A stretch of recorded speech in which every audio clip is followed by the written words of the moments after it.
That's right. Absolutely. Just like you right here with us right now. All right. So we are live on YouTube. Dove, did you want to say something? No, Or you? hi Sharon, Lorri. I want to say that's That's right. Absolutely. Hang on. Just like you, right? There we kind go. of said, what is it that you're trying to do? You're just trying to catch another fish? Well, you're the fisherman, so what do you know? I'm the fisher of men. That's right. You Dove Fishman. know who gave me that title? Master Yeah, I do. teacher. Yep. So, Oh, wow, that's great. Lucky you. How Did fortunate. you go? Did you go to Endeavor, Dove? What? Did you go to Endeavor Academy? No, but I gave him something that he asked for at one of the conferences in San Francisco back in Okay. Yeah. 2000. He said, "You fisher."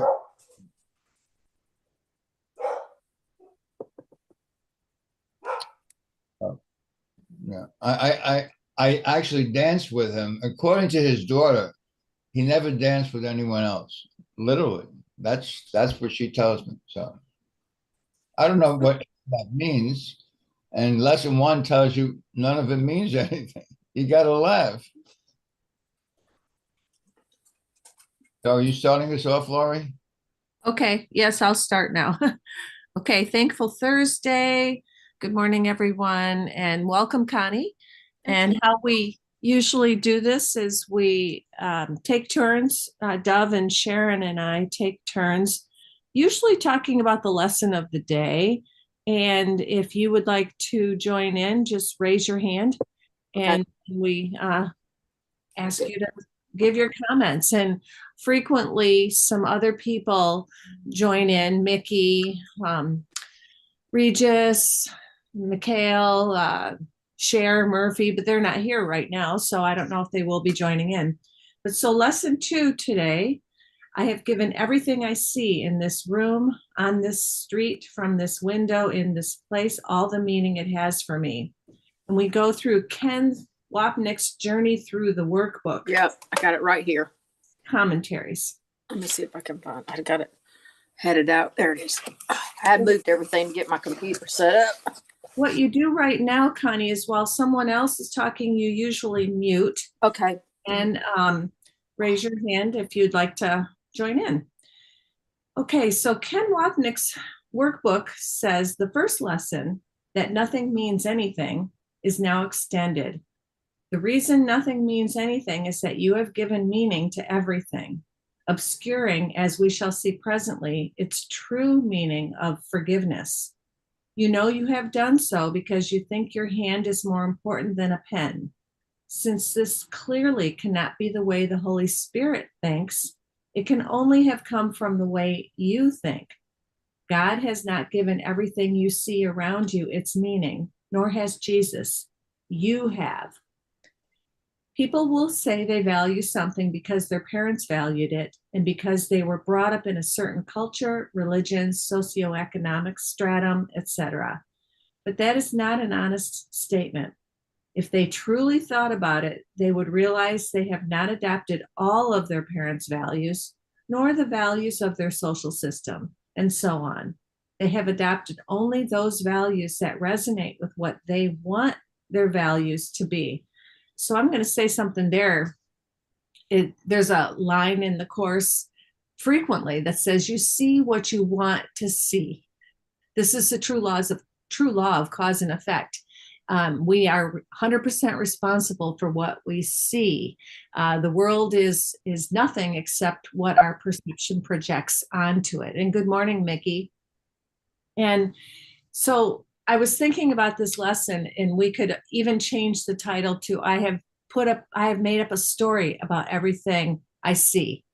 And we were talking about stories in the last couple of weeks on this program, and how the stories are where we show our value system.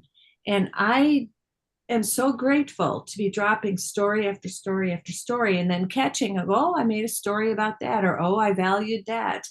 And just continually reminding myself of, nope, that's a story. I don't need that anymore. I don't want that anymore. I want oneness. I want to know oneness. I want to know truth. And all the separateness and all the conflict, it's like, no thanks, just no thanks. It's just, it doesn't appeal to me anymore.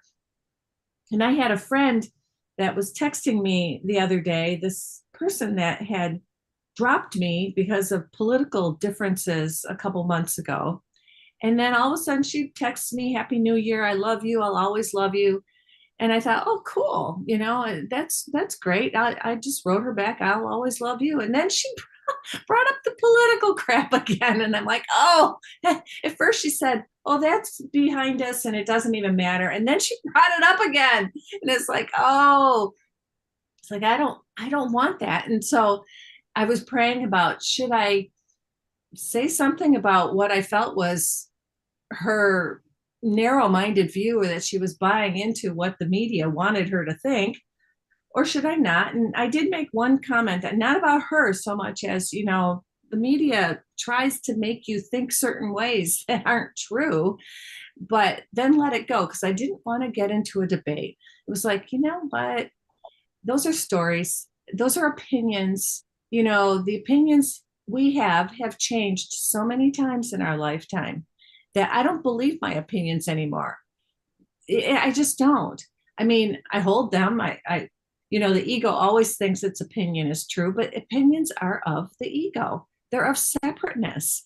How can we choose in oneness? And so I just let it go. It's like, you know what? The only thing that's true here with my friend and me is that we love each other and that we are one. That's the only thing that's true. I don't want to get into these debates about how this one person or a candidate is horrible and awful and terrible, and you're an idiot to not think that. It's, oh gosh, that's icky. It's just icky. So continuing with Ken's workbook commentary, even though it is not mentioned here, Jesus is asking for complete honesty with him, to accept that nothing in this room or world means anything, because I am the one who has given the world meaning, and I, my ego, could never understand true meaning, which is forgiveness. So the only meaning for anything in this world is, can I see it truly as form that is just a projection of mind? It's just an image. And one thing I love about the internet and computers and everything is it shows us that everything is images. I mean, here we are. Sharon's in Pennsylvania, Dove's in New York, Connie, I don't know where you are, Lynn's in Colorado, and Mickey, you're down in North Carolina, and I'm in Michigan. But we seem to be here, right, together in this oneness, and we have these images on the screen. And so what is real here? What is real? The realness is the connection, the relationship, the love. That's the only thing that's real. And one of the things that really shows the dream nature of this life is when someone dies. Because when someone appears to die, when the body drops, it feels surreal. It feels like a dream. Even when you expect the person to die, if they're on hospice or something, you get this weird feeling like, what? Where did they go? What the heck? I still think of them. I still love them. And you've noticed probably that when someone dies, all of a sudden, all the things that they did that made you mad, that you couldn't stand, they're gone. They're just gone. And all that's left is the love. And so that shows us, it's like, what is real? What is real is the love. Because I've thought, well, I've had so many situations with old lovers that when I would reunite with them, I kept wanting the reunion, and then we would. And then within a week, I couldn't stand them again. You know, at first it was all lovey-dovey, and then it was like, oh man, what did we do this for? And so bodies are conflict. Bodies are separate. We have separate needs. What if there's only one bathroom and we both have to go? There's conflict right there. And so bodies are inherently conflictual. So we're making up stories. My purpose, or when I get up in the morning and I intend my day and set the goals, it's always something around experiencing greater expansion of love or greater expansion of Christ consciousness, or something along those lines: laughter, peace, love, joy. And I am so grateful for that. And we can't have that when we have stories, or when we're separating out and valuing this over that, because then our day is shaped by, I like that this happened and I don't like that that happened, and I want this and I don't want that, and all those separations. So this lesson too is so it's the whole course. So with that, I'm going to turn it over to you, Sharon. Oh, but first, Lynn, you have your hand up. Yeah, I wanted to thank you, Lori, for the whole discussion about uh, you know, if the person dies, you don't think about those things about them so much anymore. And I know so many people that they were such a pill when they were alive. They caused so much um, upset and division amongst people. But after they passed away, how many of us, when we would get together with our friends, oh, remember when he did that? Oh my God, I can't believe it was so dumb. And then you're laughing and you're completely forgiving that person for everything they did while they were in the flesh, because you're equal. Death is a great equalizer. And if you can that back and realize, you may be voting for somebody I don't like right now, but when you're gone, I'm still going to be sad. I'm going to miss you because I love you, and I'm going to think about all the good things that happened in our lives because I loved you. And it's such a beautiful thing. And Connie, did you want to say something? Yes, and this is wonderful because I have not had anybody to talk to this about. I'm from Georgia and live in kind of the middle of Georgia, in the middle of, it's a very, very small town. I think the population's about 5,000. Wonderful place. I love it. But anyhow, I actually had a different experience in two situations. My dad passed away 2 years ago, and for 17 years, he was married to a woman during my middle school and high school years. That they were like fire and gasoline. And I mean, it was a horrible, horrible experience to live with them. They kicked me out of the house actually when I was 15 years old, and I had to go live somewhere else because they were so crazy. And they did it to my brothers and sisters. They were equal opportunity parents. But because my mother had died when I was 8, my dad's first wife, who he loved so much, I don't know, I was able to forgive him for all of that. I knew he was doing the best he could for whatever reason in his world that was going on. I knew in him he was a kind person. And it was weird because every time they would separate, he would become normal, like a snap. It was like two people. Well, anyway, long story short, she leaves him after 17 years.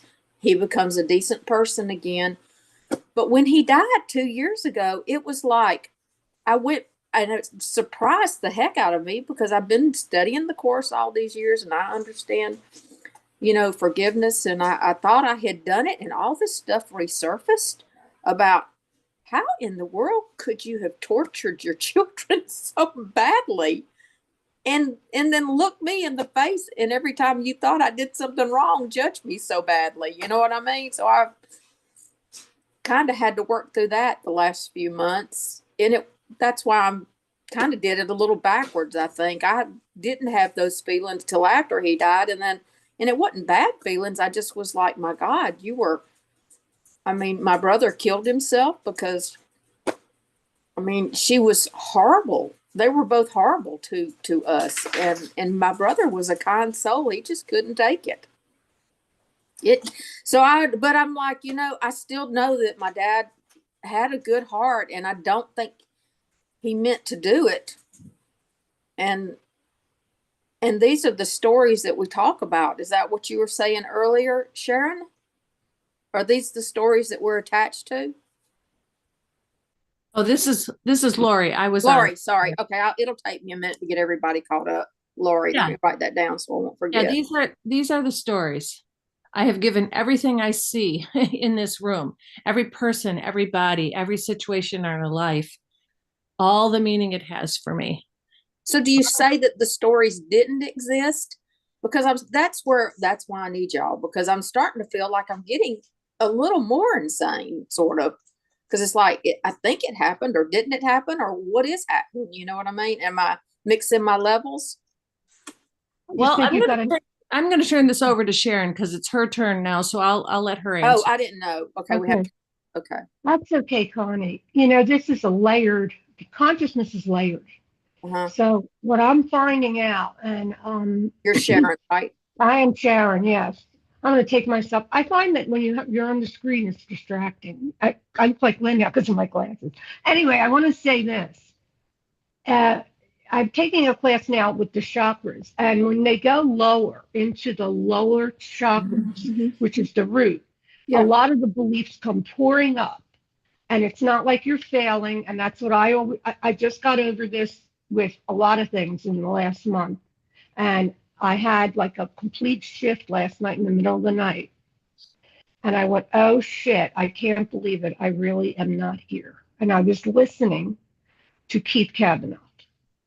So when I had a recollect on Saturday, I was in the gather room on Zoom, and something came up about my mom. And I remembered just for a moment when she died, she was already dead because they said she was dead. And I heard her say something like a tape recorder. And I remember the I am presence, or the truth of who I am, saying she wasn't there ever. And yet the ego buried that very quickly.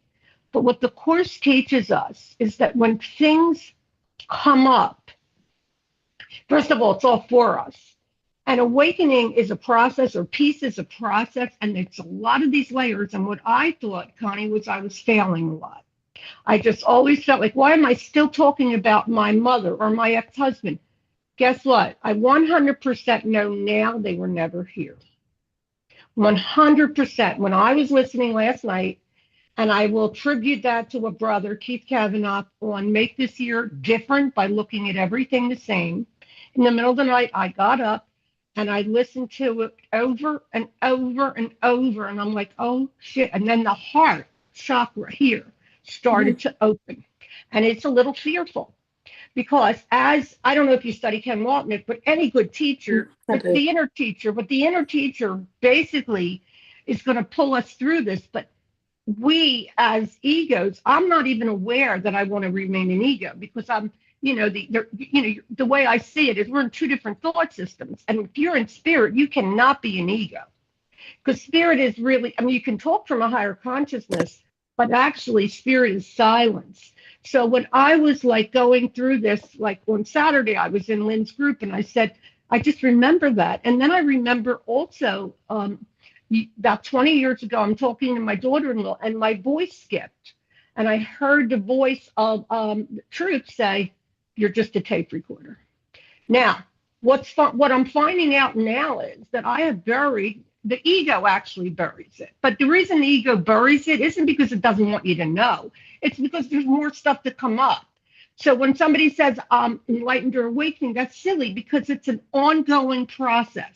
So when we get into a trap of either grieving or hatred, it's not us. It's just thoughts that are just coming up as echoes from the mind, if that makes any sense. Mm-hmm. Was that helpful? So when these thoughts come up, we're just supposed to look at them and let them go. Well, I fed them until the timing is all set.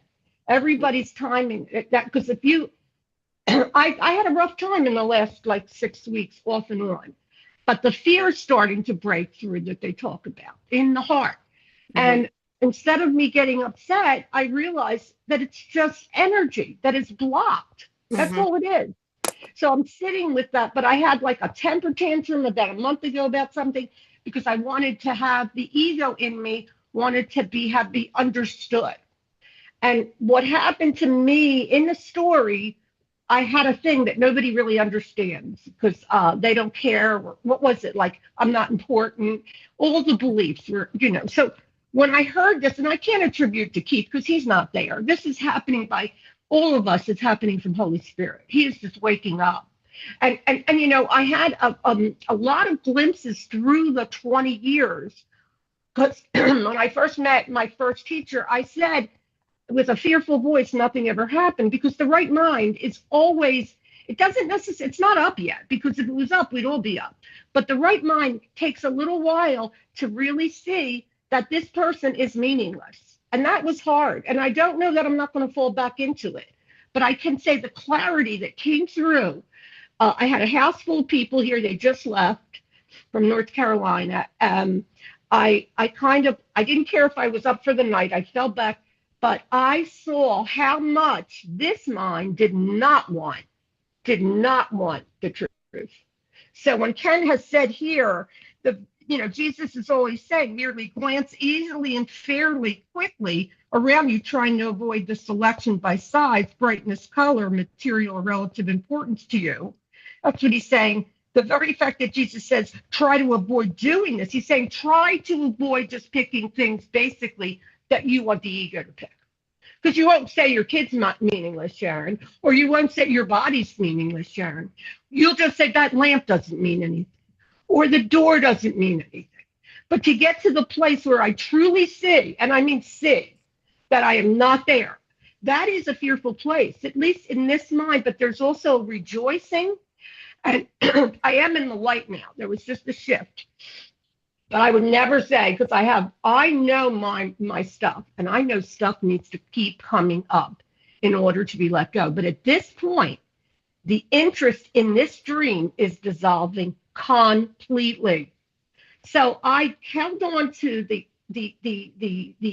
conviction that I wanted to show up authentic, no matter where I was. If I was aggravated about, a political figure, which now I could care less at this moment. And if I am tested again in this way, so what? You're really only talking to yourself. I had a lot of abuse too in my life, and I love talking about it.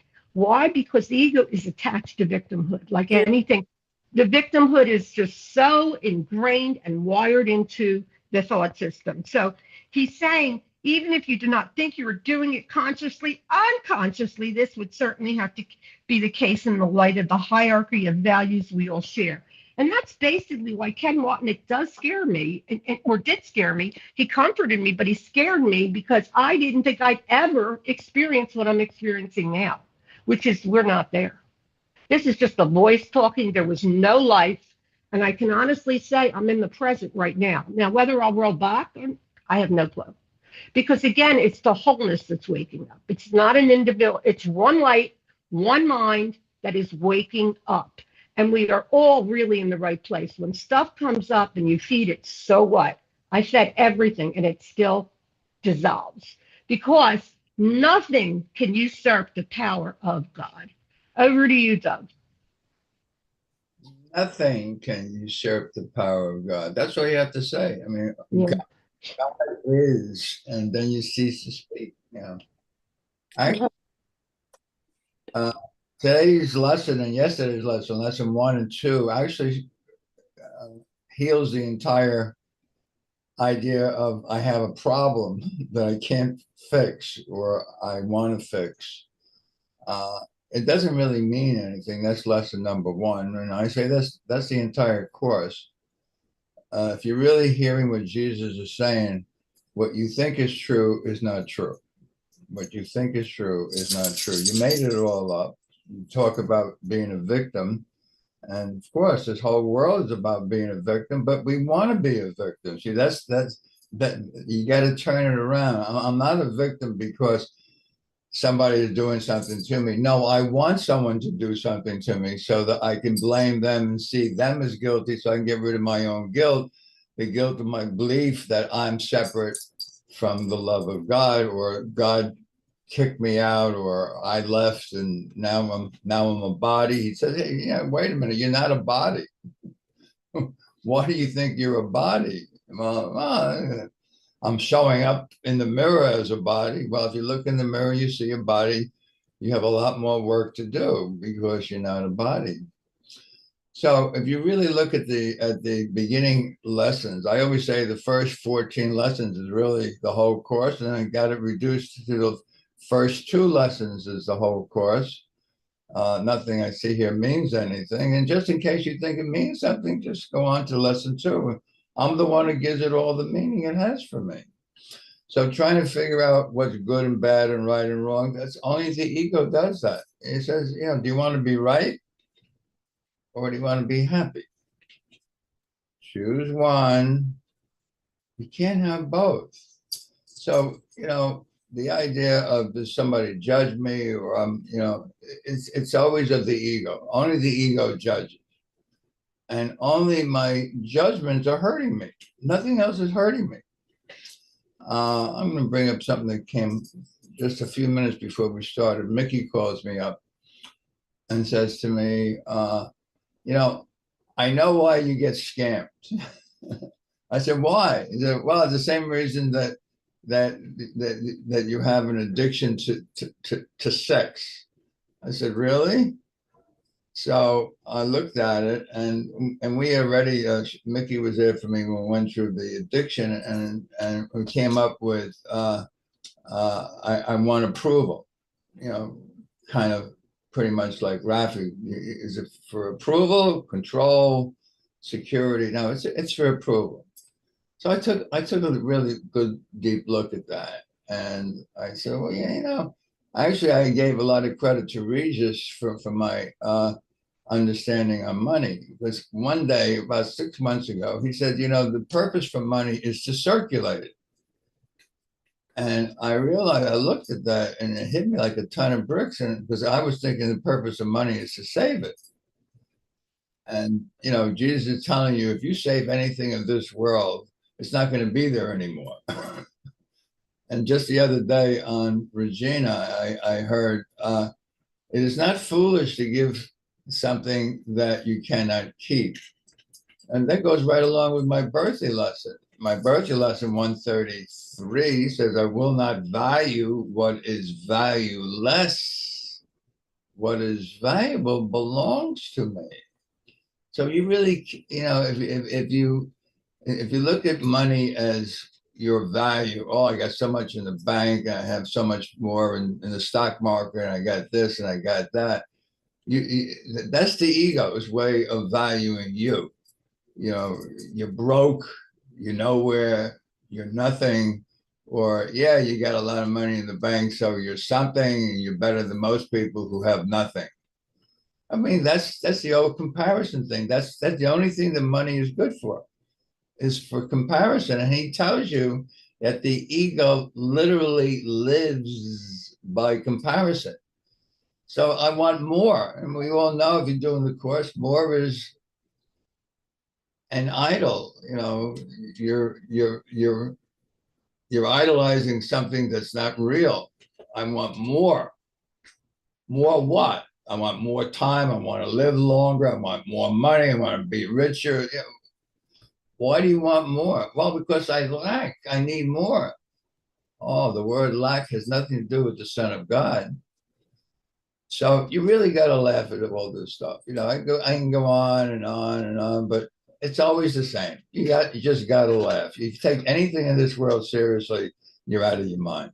And with that, I'll just turn the mic on over to anyone who wants to share. Mickey, Lynn, Connie, anyone. Love you all. Yeah, so we usually go with I go, Sharon goes, and Dove goes. But in between times, if you want to talk, raise your hand if something hits you. So I will comment on a few things that you guys said. So Dove, you were just saying, Regis said the purpose of money is to circulate. And you can think of that as, what is the purpose of anything? Is to extend love or fear. So if we're holding on to the money, we're in fear. And I had a good example of that a couple weeks ago, where I have a trip to Mexico coming up next week, which, by the way, next Thursday I won't be here because I will be in Mexico, and I will be in Mexico until the end of January. So I don't know if I'll be able to join in Mexican internet is spotty. So if I can be here, I will be here, but I don't know. So anyway, I had this trip to Mexico coming up. I had some bills that were unpaid from a major car repair I had. And I haven't had very many clients lately. So I didn't have the circulation of the money that I usually like to have. And I don't like to draw from my IRA to pay my bills, but I cannot stand carrying a credit card balance or having bills. So I drew some money out of my IRA, which if we look at lesson 2, for me, I've given everything I see all the meaning it has for me. When I draw money out of my IRA, it's you're a failure. You're not making enough money monthly to pay your bills. What's wrong with you? But I thought, you know what? Let that go. Stop beating yourself up, because I made this decision. I'm not going to beat myself up. If how much money I make is not an indication of my worth as a child of God. So I pulled that money out. And in doing so, I got the prompt to pay off my friend's credit card bill. It was $1,300. And actually, it was my credit card bill, but I had let her use my credit card a long time ago because she was broke and her tires on her truck went and she needed tires and she didn't have the credit. And so I let her use my credit card, and she had been paying me off monthly for quite some time. And I, for a long time, had wanted to just pay that off, but it was like, you don't have the money to pay it off. But when I was drawing the money out of my IRA for the Mexico trip, the car repair, and I was just like, oh, pay this off too. Like, oh, okay. Well, it was so funny because I drew that money out of my IRA. I drew a little over $3,000 out, but my IRA went up $5,000 in that month. So I had a net gain of $2,000. So here I was, all afraid to pull this money out, oh, you shouldn't do that, and still had a net gain. So it was like, okay, Spirit, thanks. I'm glad I listened to that prompt. And oh, my friend, she was just so grateful and happy. And it made me so happy too, because giving and receiving are the same. So it was really cool. And then Sharon, you had said some stuff that I think speaks to what you were saying, Connie, about all this stuff that's coming up about your dad. And Sharon, you've gotten this realization of, your mother and your ex-husband were never there, and that your interest in the dream is dissolving. And that's exactly the same thing that's happening to me. And we see that with our friends, that they often mirror the same processes that we're going through. And I still go in and out. I'm not quite totally there, but my interest in the dream is dissolving like crazy. And so Connie, you'll get to this place when you work through the issues with your dad, that you'll realize that your dad was a figure in the dream that you dreamed up, that you're a figure in the dream, Connie's a figure in the dream, dad was a figure in the dream, and it's all love. It's all love. And that's really scary to the ego, that when we start realizing that our loved ones are thoughts in the mind of God, and that this is all a dream, because I still go in and out and I can feel the panic come up, like, oh my God. But then it's like, once you accept it, you actually feel so much more free and so much better. And with the death, so to speak, appearance of death with a lot of my loved ones, it's like I could feel the ego rising up and saying, no, I want them to be real. But it's like, do you really? Because even with my most beloved one, most beloved, and that specialness too, I know if his body was back, I couldn't live with his body. I could not live with his body. There were issues between his body and my body and our personalities and stuff. But when he's not in a body anymore, we are as close as we've ever been, because we are one.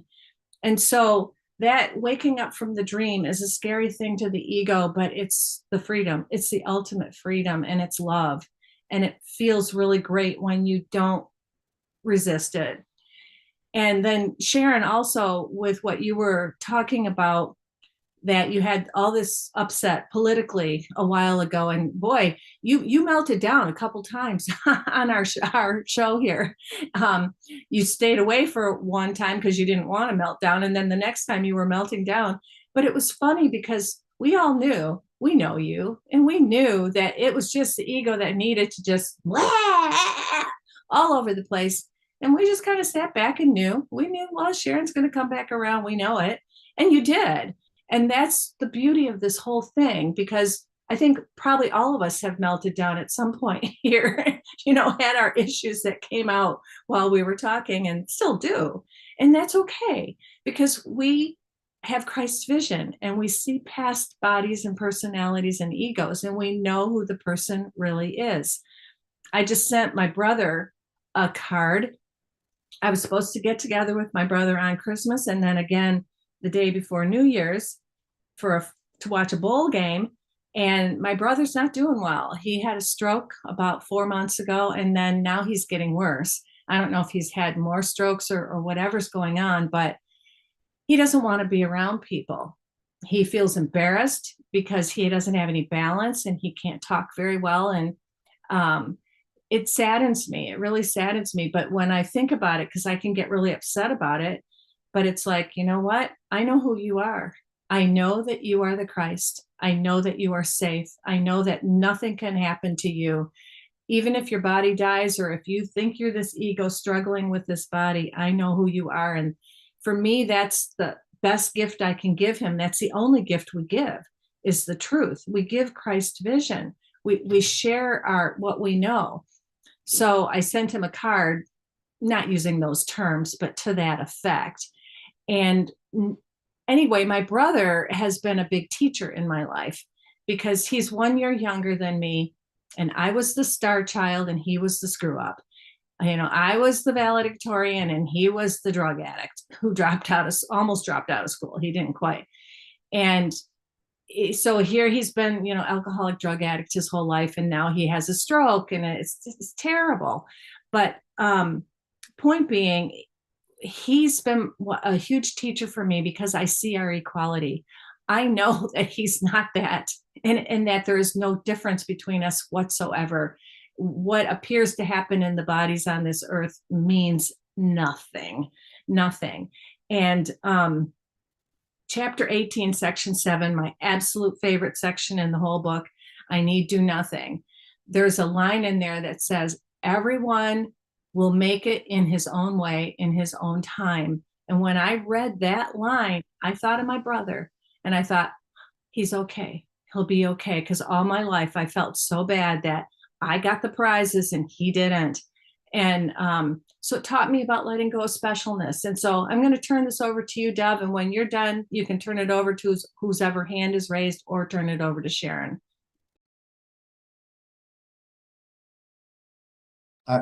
Isn't it Sharon's turn? You have your hand up. Oh, You had your hand up. yeah, That's a, your hand up. My hand was up, but okay. First of all, I got a message.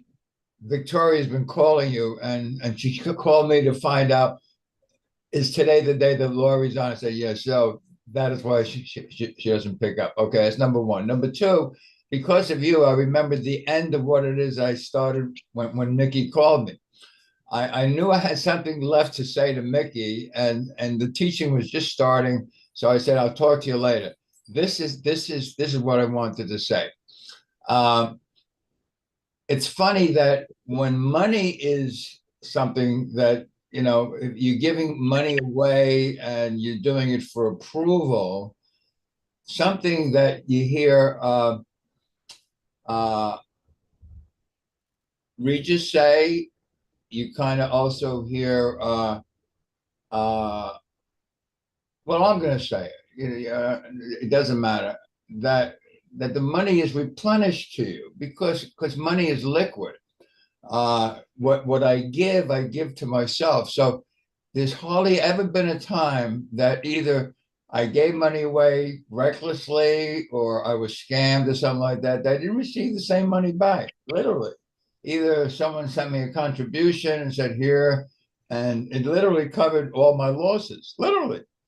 So that's my experience with money, that the more you give, the more you have to give. It really gets down to that. I guess people who thought up tithing, whether it's a church or all the spiritual groups that I know talk about tithing. Certainly part of Maureen's group, she's always talking about tithing. So when you give, you're actually giving to yourself. Who do you think you're giving to? Somebody different? Somebody, I mean, if you're doing the Course of Miracles, there's only one. And I'll leave it with that. Oh, I'm sorry. Oh, I had my speaker on, Doug. I'm sorry. Oh, and Connie has her hand up. Okay, Connie? You're muted. I was going to say that I think that's what surprised me the most when these feelings came up about my father, was that I really didn't know I had them. I mean, I love my dad. I've always loved my dad.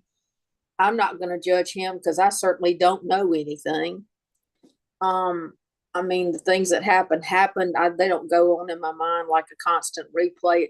It just resurfaced kind of like out of nowhere. And it wasn't just him. It's like one of my very best friends, all of a sudden, that, I mean, I have loved, and we have shared so many things in this life together since 1996. And all of a sudden, I just started having these, and it's totally not like me, but I just started having these, I don't like you anymore feelings. And I mean, this is one of my very best friends who knows I've told her everything. We share each other's everything. No judgment ever. I mean, if she said she killed somebody or something, she would never do that. She's very sweet. You know what I mean? You just don't judge them. We never judged each other. We always accepted each other. But these weird feelings that are surprising me. And I'm like, and I know, I'm a big Kenneth Wapnick fan. I've listened to Keith. I mean, I've been a student since 2003, I think. Read and studied. My husband, during that time, had terminal cancer, and he died after 13 years of an incredible going to Mars type planet thing. But and a lot of things went on during that process, and the Course was right there with me. And but that's why it surprised me so much. And then I found out that they're levels, and I'm like, maybe I'm just mixing my levels up. What are these levels? Because we're here. Yes, I know we're one. I know we're not here. We're like a hologram, but yet we think we're here. So I'm like, why did these weird feelings? Why did all of a sudden my best friend that I've loved my whole life, did I decide I didn't like her? I don't like it. I don't want to not like her. I'm working on it. She's a wonderful person. That's how the ego gets you. It's like, it's a shit ass. Oh like, yeah, I'll take the thing you love the most and make you hate it. And then you'll blame yourself. Yeah. Yeah, and I'm like, then I did. I was like, God, what a creep. Anyway, I'm not talking to her too much right now. And every now and then I can get it worked out, and I'll call her up. I won't be mad at her. And I have, of course, justifications. Don't let me down. I'm not going to let you down. I've got my reasons. That's what bothers me, is all this junk. Right when I was kind of moving into a super good place in the Course, it was like all of a sudden I was crossing into a whole new phase. This junk came up. And I was like, well, there it is. I'm not done. Got to go again. Should I go now? Yeah, go ahead, Sharon. Okay. I think that these thoughts that we have are just like scraps of fear. And what happened in this mind was I hook onto them because I want this dream to be all about love. Good luck. And, as a figure in the dream, I was like always very compassionate. And what I had in my dream was I had a lot of bullies. Now, here's the thing. There was no one there. And and it was just me bullying me or whatever, or the character I'm playing. But what I saw is like when I get mad at people, I am only seeing the past. So where is it going? Like it's always like when I saw Dub, I saw my father. When I saw Regina, I saw my mother. Sometimes Lynn played my mother. It's kind of like, and then my children. There's always, because you're seeing your own experience all the time, what you believe about yourself, but we're putting on these figures in the dream. So, as a child, I was corrected all the time, and I have auto processing and a learning disability, and they weren't aware, but they were aware of my parents because I was in special different things. But the problem with me was that there was an absolute, I could never, until I got into the 12 steps, really see how much hatred is in this mind. Hatred, downright self-hatred. And what I had last night through the night was that the heart chakra, which is just right in the middle of your breath, it was so tight because I realized there's nothing here. So what happened is, the way I see it is, I had a thought of separation, and this blew out the hologram. The hologram, to say this is meaningless to the ego, is saying that, pretty much the ego hates that because it doesn't even know what we are. So when I say that, for years I had a mantra, only God is real, only God is real. But then when the shit comes up, and there's a lot of it, because we are one mind dreaming a dream of separation, and it's all about our guilt. So what I saw last night is the guilt is starting to loosen around the heart chakra, and then it will probably, go lower. But it doesn't, you cannot stop this. You can't stop it with a dumb thought, because a thought is a thought is a thought. You can train yourself, but the choice that happens is coming from wholeness, because this one awakening, I got into different traps. Am I hearing the Holy Spirit? Am I not hearing the Holy Spirit? And really, it doesn't matter. None of it matters. It's like, but for me, for this character, I had in school, I had to go to summer school every year. I had to be in remedial classes. So there was a big, what I put in my mind was failure, failure, failure, loser, that kind of thing. And then I would look at my projections. Look what they're hurting me. They're making me this victim. They hate me. And really, when it comes down to it, everyone played a perfect part in the play. As far as like politics, I do not know if I'll get triggered again, because, I have an opinion of different political figures that can be bullies. And I have this intertwined into, in my formative years, there were so many bullies. I had not my grandmother, but a great grandmother that was bullyish. They were blaming me for what happened to my mother because she was pregnant with me. And the dream was actually so perfect.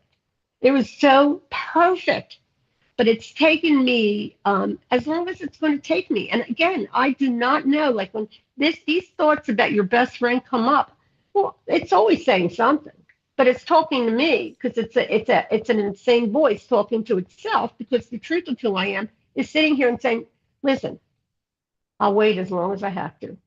How much longer? Now it's talking to the lowest part of our consciousness, because from the root, this hatred has to come up. And I was terrified of my,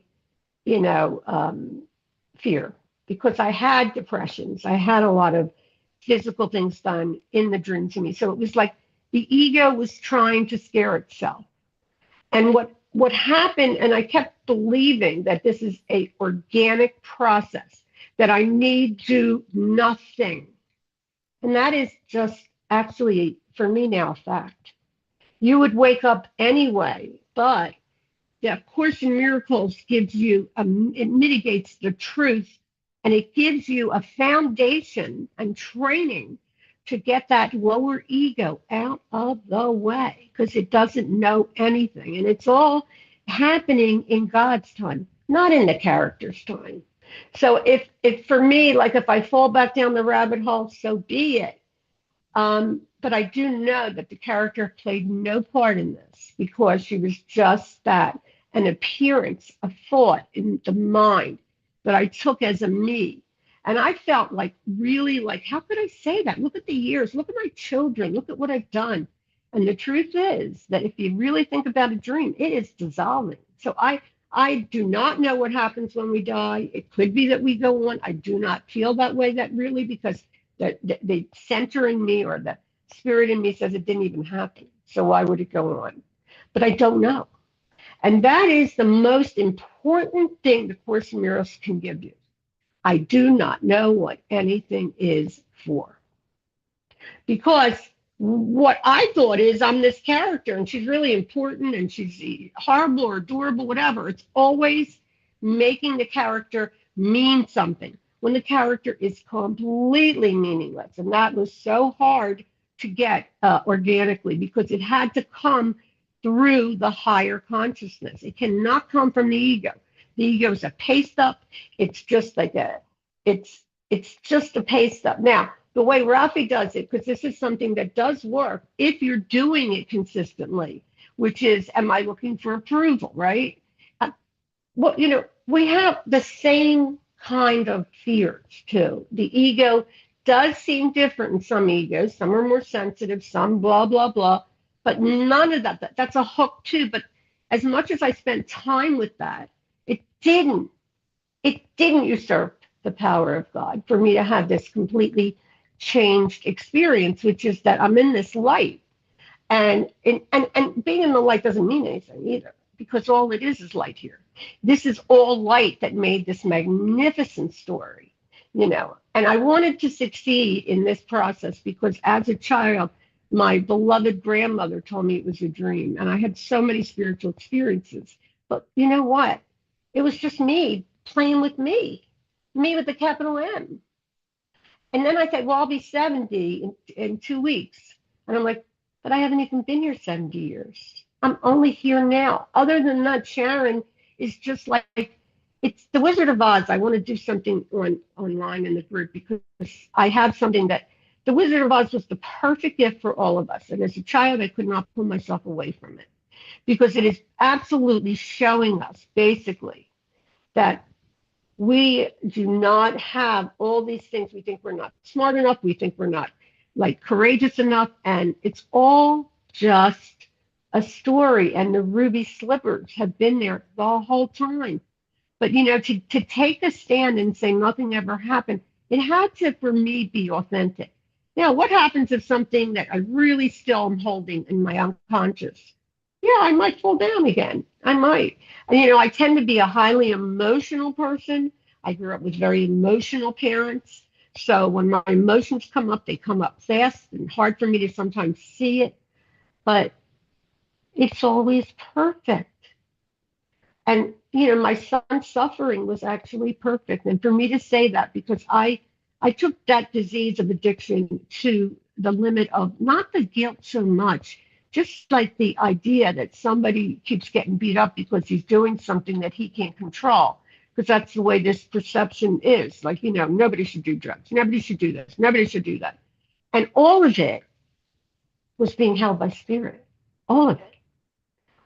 I mean, the divine timing is all that matters. Like when I first got into the 12 steps, I remember, everything happens for a reason. All the sayings, everything that even religion gives us is pointing to the fact that all it is God's son having a meltdown for nothing. But it's all part of the process. So I say I love all of it. And I'm going to turn it over to you again, Dov, or anyone else that wants the mic. Okay. You only have a few minutes left. We're into Thankful Thursday. I see Zuma. Welcome, Zuma. And we have a good morning ahead of us as usual. If no one has anything to say, I'm just going to add a little bit more. I heard from both Lorri and from Sharon the same thing. I need you nothing. That famous chapter 18, section 7, which Lorri says is one of her favorites or whatever. Oh, by the way, it was Victoria and not Veronica. I don't know if I mixed it up, but Victoria was calling you. Rafi is one of also the people that says, I always have more money in my account. I always have, like, you know, I don't do anything, and there's always more money in my account.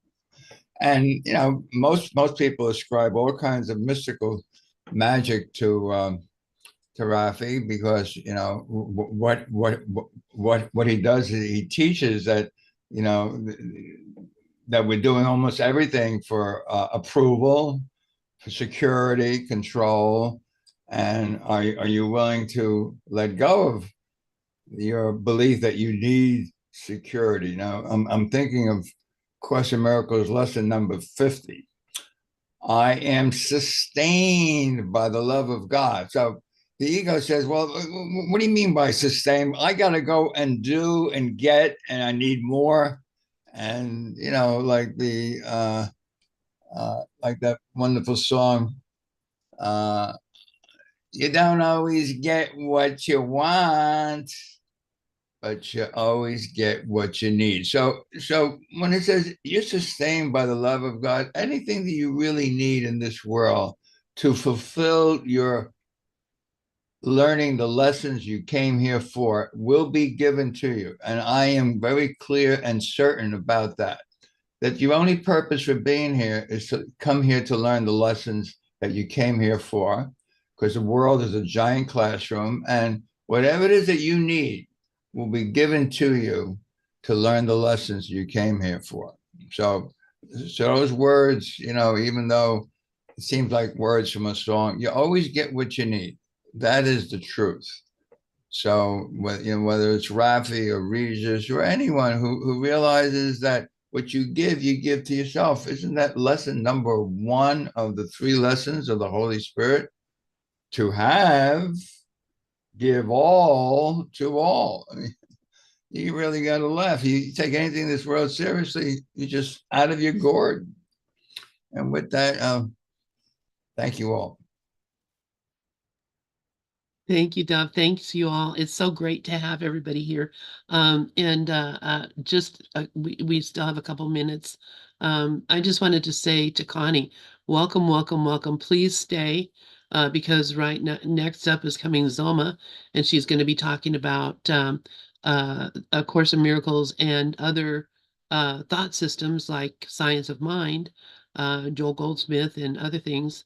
And also a great program coming up. And then after Zoma, we have Mickey, who's going to be on, right? Mickey's next, and then or is it Karen? I put you on the schedule. First Karen, then me. First Karen, then Mickey. Okay, so and then and again, you know, this is a open, basically open forum, and you know, we're welcome to put your hand up, ask questions, tell your situation, whatever it is that you want. And so I'm grateful. I'm grateful that you came in. And you know, I was sorry to hear about your brother. You know, my sister committed suicide, basically from the same kind of thing. You know, we had a shitty childhood, and things happened that, you know, I really wish never did. But that's, you know, why we're here now. That's how we got here, is through these trials and being able to change our mind, to recognize that we have a mind that we can change, and we can actually do this. And so this course is so wonderful for that.